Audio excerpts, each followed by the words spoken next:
తొలగించావు వదిలుండలేక నిన్ను నమ్మినట్లు నేను వేరే ఎవరిని నమ్మలేదయ్యా.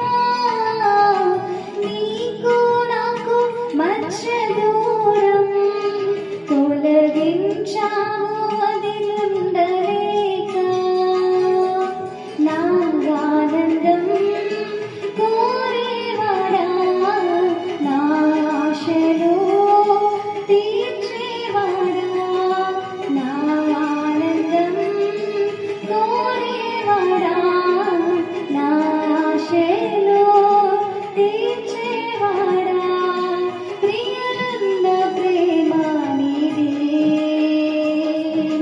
నిజమైన ధన్యత నాది యేసయ్యా.